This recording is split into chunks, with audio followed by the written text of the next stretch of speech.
ರಾಜ್ಯದಲ್ಲಿ ಕಾನೂನು ನೋಡು ಯಾರು ನೋಡಿ ಇದೆಲ್ಲ ಬಿಜೆಪಿ ಅವರು ಸೃಷ್ಟಿ ಮಾಡ್ತಾ ಇರ್ತಕ್ಕಂಥದ್ದು. ಎಲ್ಲೇ ಏನೋ ಒಂದು ಘಟನೆ ಆದರೂ ಕೂಡ ಅದಕ್ಕೆ ಒಂದು ಧರ್ಮದ ಬಣ್ಣ ಕೊಡ್ತಕ್ಕಂಥದ್ದು, ಅದಕ್ಕೆ ಏನೋ ಒಂದು ಜಾತಿ ಮಧ್ಯೆ ಜಗಳ ಹಚ್ತಕ್ಕಂಥ ಕೆಲಸ ಬಿಜೆಪಿ ಅವರು ಮಾಡ್ತಾ ಇದ್ದಾರೆ.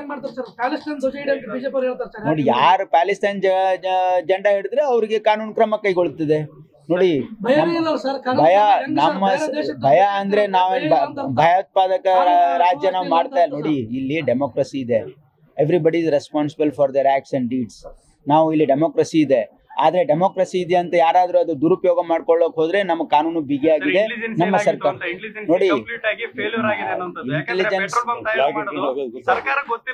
ನೋಡಿ ಅದಕ್ಕೆ ನಾವು ಕ್ರಮ ಕೈಗೊಂಡಿದ್ದೀವಿ. ಯಾರು ಅದ್ರ ಹಿಂದಿದ್ದಾರೆ ಅವರಿಗೆ ಬಂಧಿಸಿದೀವಿ, ಯಾರ್ಯಾರು ಅದ್ರ ಹಿಂದೆ ಇರ್ತಕ್ಕಂಥ ಶಕ್ತಿಗಳನ್ನ ಅಡಗಿಸ್ತಾ ಇದ್ದೀವಿ ಅಂತದಕ್ಕೆ ಪ್ರಚೋದನೆ ಬಿಜೆಪಿ ಕೊಡ್ತಾ ಇದೆ. ನಾವು ಕಾನೂನು ಸುವ್ಯವಸ್ಥೆ ನೋಡಿ, ಕಾನೂನು ಸುವ್ಯವಸ್ಥೆಯಲ್ಲಿ ನಾವು ಬಿಗಿಯಾಗಿದ್ದೀವಿ ಅಂತಕ್ಕಂಥದ್ದ ಒಂದು ಇದರಿಂದನೇ ಈ ರೀತಿ ಅಲ್ಲಿ ಗಲಭೆಗಳನ್ನು ಮಾಡಿಸ್ತಕ್ಕಂಥದ್ದು ನಡೀತಕ್ಕಂಥದ್ದು, ಇದಕ್ಕೆ ಪ್ರಚೋದನೆ ಕೊಡ್ತಕ್ಕಂಥದ್ದು ಬಿಜೆಪಿ ಅವರು ಮಾಡ್ತಾ ಇದ್ದಾರೆ.